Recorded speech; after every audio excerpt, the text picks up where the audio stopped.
A week ago, I couldn't help but sit down to watch the Olivia Wilde directed film, Don't Worry Darling. And as many people have already reviewed it on YouTube, you're probably aware that the behind-the-scenes drama was a lot more interesting than the actual movie itself. The film had some great aspects to it, like the music, the incredible outfits, and the 1950s setting. Beyond that, however, I don't have a lot of positive things to say about the movie since Harry Styles is insufferable in it, and the once incredibly handsome Chris Pine seems to be contemplating what ill-advised decisions he has made in his life that have led him to this fresh new hell. My favorite thing about the movie is like it feels like a movie. It feels like a real So let's get into it. Let's talk about everything wrong with the messaging of the movie. All the behind-the-scenes nonsense, like Shia LaBeouf's departure, and most importantly, why Olivia Wilde decided to base her villain on Jordan Peterson, who apparently is the hero of incels now. Did you know that? More on that later. If you haven't watched Don't Worry Darling, well, Don't Worry Darling, here's a quick synopsis. So, spoiler alert. The movie is based in the 1950s Palm Spring-esque oasis town called Victory, where everyone is stylish, the parties are wild, the women are super into their housework, and the men perform a daily synchronized drive to work. Our protagonist Alice is extremely happy and madly in love with her husband Jack. They're so amorous, in fact, that I really had to resist the urge to throw cold water at the TV. Oh my god, stop it! Move the plot forward! Tell us something! Why were the eggs empty? I'm so confused. Anyway, the 5 minutes a day Alice is not having sex with Jack, she starts to notice some wild things happening. And after what felt like hours of very weird things happening with no explanation, nor any hints, only Chris Pine's character Frank giving some vague speeches. We choose to stand our ground, to mine that pure, unbridled potential. We're finally told that Alice is, in fact, in a simulation. Real Alice and real Jack live in current times where Alice works all the time as a successful surgeon, and Jack is a resentful, unemployed piece of garbage who can't even decide on what to order for dinner without guidance from his mother. His wife. Well, I'm starving. I haven't eaten. Why not? I wasn't sure what you wanted and you never text me back. I don't have my phone in the OR, Jack. Well, it'd be nice to know that. Does he not know that she's not just standing around at work, that being a surgeon, she's in surgery and can't check her text messages? Well, we did see earlier that he doesn't know potatoes need to be boiled before they can be mashed. Dear God. Anyway, in the real world, Alice is unhappy and so is Jack. Thankfully, Jack has been listening to a podcast by Frank where he helps him to realize that the only answer to the modern man's troubles is to drug and brainwash women into re-embodying their traditional roles in the home, while the men go out to work. Upon discovering all this, Alice kills Jack, Frank's wife kills him and says this. It's my turn now. What does that mean? Who knows? No one knows what it means, but it's provocative. And at the end, after quite the car chase, Alice escapes, and that's it. That's the end of the movie. The meta question that Olivia Wilde is asking with this movie is that can a person be happy in a simulation even if they have everything they want but find out it's not real? Who is actually brave enough to question a system that really works for them in a really amazing way? A comfortable world. We're all really good at being comfortable in bubbles. And that's what we were trying to kind of unpack. Well, Florence Pugh's character, whose name escapes me. Alice goes down the rabbit hole, shall we say, and she questions it. She does. A brilliant performance from Florence Pugh. She's sensational in this film.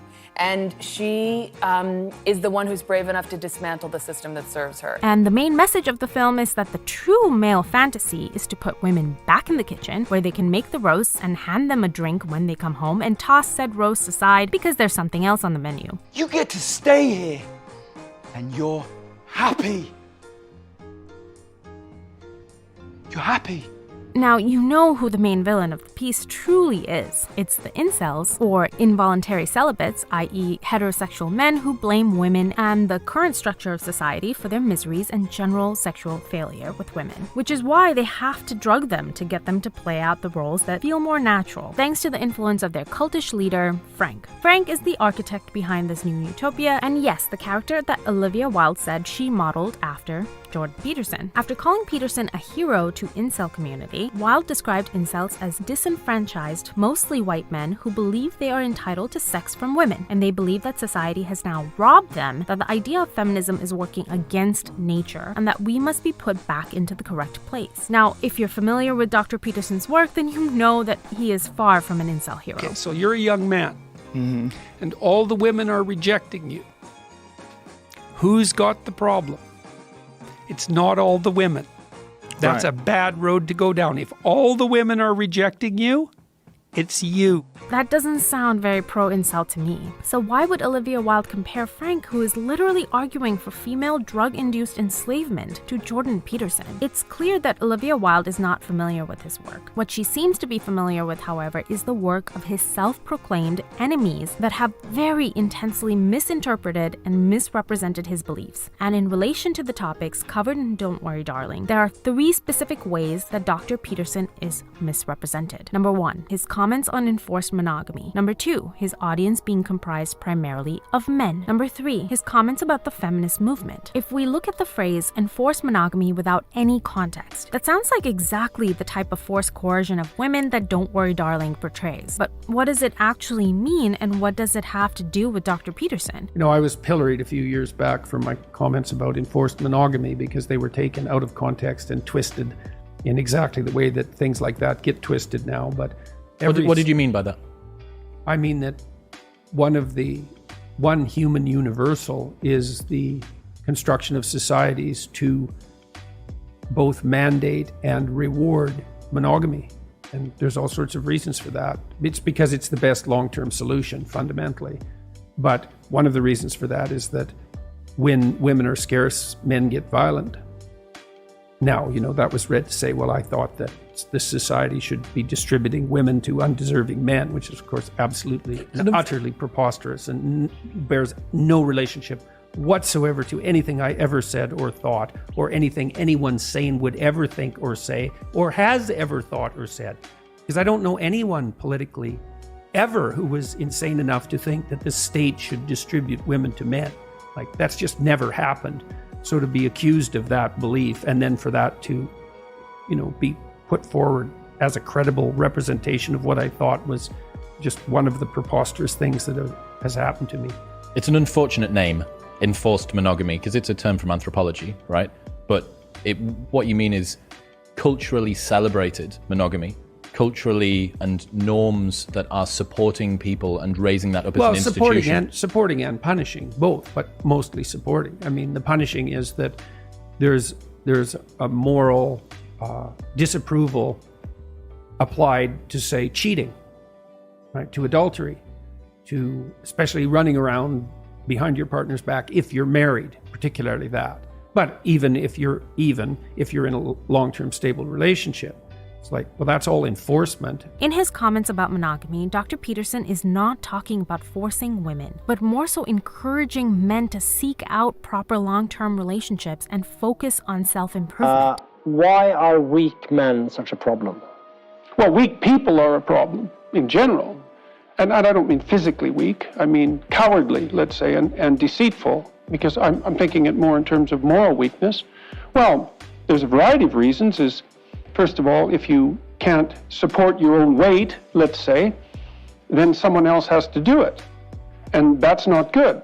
And then if you don't make your pathway, if you don't pick a forthright and useful and noble pathway through life, then you'll become bitter and too hurt by the tragedy of existence. And then you tend to seek your revenge wherever you can get it. And that's not good. So it's a mistake on all fronts. It's not good for you. It's not good for your family. It's not good for the community. Let me ask for some dating advice from Jordan Peterson. How do you find, on that topic, the love of your life? That's a good question. I was asked that multiple times, and I didn't have a good answer. And then I thought, why don't I have a good answer? I thought, oh, I know why. Because that's a stupid question. So why? Yeah. Why? Because it's putting the cart before the horse. Here's the right question. How do I make myself into the perfect date? You answer that question and you will not have any problem answering the previous question. It's like, what do I want in a partner? If I offered everything I could to a partner, who would I be? The harder you work on offering other people what they need and want, the more people will line up to play with you. And so it's the wrong question. It's like, how can I be the best partner possible? So you can see that Dr. Peterson's primary messaging is to push men to evolve beyond their insecurities, resentments, and weaknesses and become better members of their society. And this brings me to the second point that Peterson is often misrepresented or attacked for, the fact that he draws a large male audience. He used to often feel defensive of this fact, but in recent years has come to wonder what exactly is wrong with that. Why do you think so many young men are following you? Because you have a lot of your... Because I want the best for them. Genuinely. I'm encouraging them. More than you do for young women? No, not So why do you think so many are young men? I think that young women are encouraged a lot, which is fine as far as I'm concerned. But I think that that's less true for young men now, because we believe that there's something pernicious about male competence and activity. It's part of I suppose it's part of the notion that the best way to characterize Western society is as a tyrannical patriarchy, which is a appalling doctrine as far as I'm concerned. Isn't it good that he is speaking to disaffected men who are generally growing up without any encouragement or positive male role models? And his messaging to them isn't that they should continue to be resentful and angry or feel entitled to women just for existing. Rather, he takes them to task, aiming to encourage men to be better sons to their parents, partners to their women, parents to their children, and better members of society. Because truly, partnerships with weak men make women deeply unhappy, as the movie clearly showcases. The impact of this advice is incredible, perfectly showcased in the comment section of his videos, where men share their experiences of how Dr. Peterson helped them work on themselves and improve their lives and relationships. And that's exactly what Dr. Peterson's 2 books, 12 Rules for Life and Beyond Order, are designed for, to give people a rubric for how to improve their lives. So to summarize, Dr. Peterson is clearly identifying an important fact: weak men make for terrible partners and create deep unhappiness for the women they are attached to, and that these men need to look within and aim to earn the trust and love of their partners. So what's so wrong with that? Well, a lot of people feel that these men don't deserve to be saved or helped, since they are men, or as people would call them, the enemy. So why should Jordan Peterson be helping them? And that's the question. Does an incel deserve to be helped, to be encouraged, to be better? My guess here, from the tone of Don't Worry Darling, as well as the press interviews during the promotions, is that Olivia Wilde would say no. But I'll come back to this point because we need to talk about the third way that Dr. Peterson is misrepresented. If Dr. Peterson is insisting on talking to and aiming to help struggling men, then that must mean that he is against women. At least that's the stance that a lot of journalists have taken against him, trying to paint him as the ultimate chauvinist, out to bind women to their kitchen stoves and restore men to their rightful place. But never once has Dr. Peterson made any such statement. Instead, I would argue that he is one of the few voices that accurately articulates the struggles that women are having with modern men who are completely ill-equipped for long-term relationships. Our society has seen a massive rise in hookup culture, fueled by the proliferation of dating apps, as well as the feminist movement attempts to break down the stigmas of female promiscuity. But the truth is that hookup culture hurts women and rewards men because it gives men a free pass to use women sexually and then move on to their next conquest. Meanwhile, thanks to the sexual revolution, women are told that they too should be able to view sex just as casually as men, something that, as the author Louise Perry discussed on Chris Williamson's podcast, is not actually feasible. What's wrong with the sexual revolution then?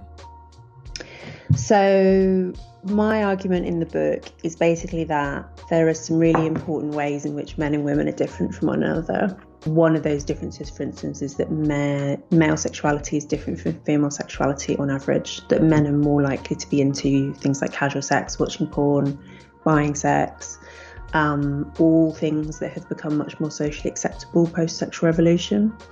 And my argument basically is that the sexual revolution was kicked off by the pill, and which did a pretty good job of severing the link between sex and reproduction, and kind of gave the impression that sex could just be a leisure activity, that it didn't have to mean anything, it could just be sort of a bit of fun. And my argument is actually that idea that sex is just a bit of fun, it doesn't really mean anything, suits male interests much more than it does female. Because casual sex in particular is just one, men want it more than women do, and two, women carry all of the risks associated with it, like physical risks like pregnancy and violence and so on. So my argument basically is it's a bad deal. I'm concerned for women, I'm also concerned for men. I mean, there's a lot in the book about, for instance, the really malign influence of porn on young men. Like in a superficial and short-term way, it's great to be a really attractive man in this sexual culture, right? You can basically attract as many partners as you like.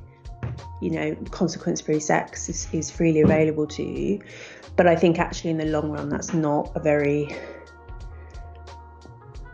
a happy way to live your life. There's a whole genre of articles in women's media about encouraging women not to catch feelings, or I mean, the way that it's phrased is how anyone of any gender cannot catch feelings when they're having casual sex, and how to have casual sex in like a fun, feminist way, etc., etc.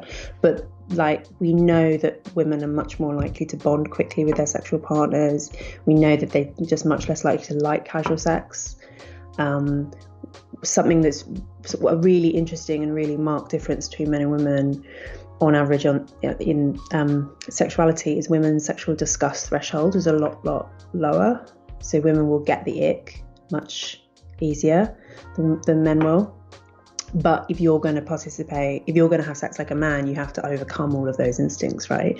And so there's this whole genre of women's mags that will basically like instruct their young readers in how to suppress their instincts and have sex that actually they kind of know deep down they shouldn't be having. What's also interesting about hookup culture, especially through dating apps, is that it skews heavily in favor of a small subset of men. Here's Rob Henderson, a PhD student in evolutionary and social psychology, laying out the numbers. So there's research basically showing that. So on Tinder, women they like, swipe right, they like the profiles of only 4% of the men that they see on the app.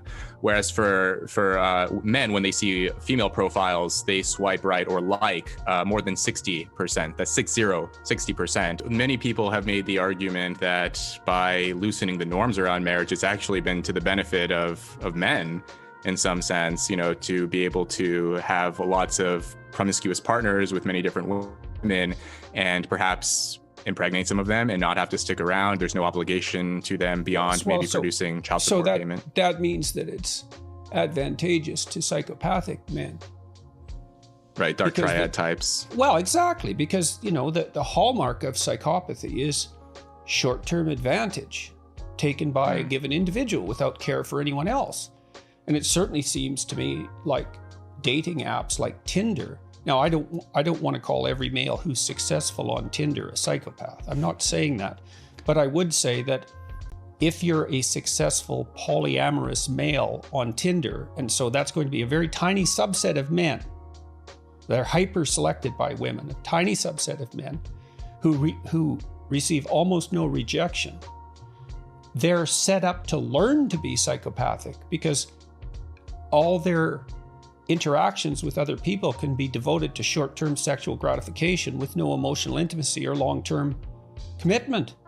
And that's a hell of a training ground. This means that the men who are highly desired by women don't have the incentive to settle down, since they have unlimited options, thanks to the apps, and the women get fewer opportunities to engage in meaningful relationships with men, while also being told that they shouldn't need to or want to have meaningful emotional connections. Meanwhile, the rest of the men who get rejected by the women on the apps fall into the incel category. And people might say, good, that's what they deserve. Why do they deserve a long-term relationship with a woman if they don't have anything to offer? And that is exactly the point that Jordan Peterson is making with his comments about what we're now going to rebrand, as Chris Williamson put it, as celebrated monogamy, where we as a society should push people to engage not in shallow hookups that lead to all sorts of misery, but meaningful long-term relationships precisely because of the positive impact they have on individual growth. We often talk about the male gaze, which is prone to over-sexualizing women, but we never talk about the female gaze, even though it is the foundation for almost all romantic films. it has the power to make a man incredibly self-conscious. Women are the discerning, picky party. We aren't willing to just be with anyone. Men have to earn our affections, and this gatekeeping that we do often has the very positive effect of forcing men to grow up and evolve from resentful, immature boys to competent, confident men, ultimately giving men a focal point in their journey of redemption, a tale as old as time. In closing, I leave you with this clip of Jordan Peterson's sit-down with Piers Morgan, where he was asked about Olivia Wilde's comments. The film director Olivia Wilde has a new movie out, which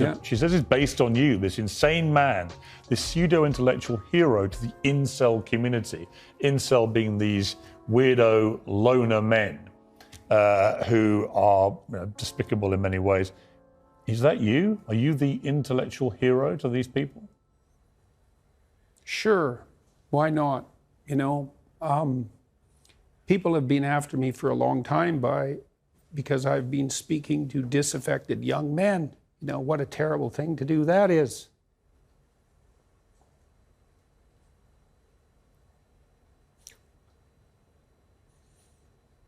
I thought the marginalized were supposed to have a voice. It's making you emotional. Talk about that. Well, God, you know, it's very difficult to understand how demoralized people are. And certainly many young men are in that category. And you get these casual insults, these incels. What does it mean? It's like, well, these men, they don't know how to make themselves attractive to women who are very picky, and good for them. Women, like, be picky. That's your gift, man. Demand high standards from your men. Fair enough. But all these men who are alienated, it's like they're lonesome and they don't know what to do, and everyone piles abuse on them. Thank you for watching, everyone. If you enjoyed this video, please like, share, and subscribe. Thank you, and I'll see you next time.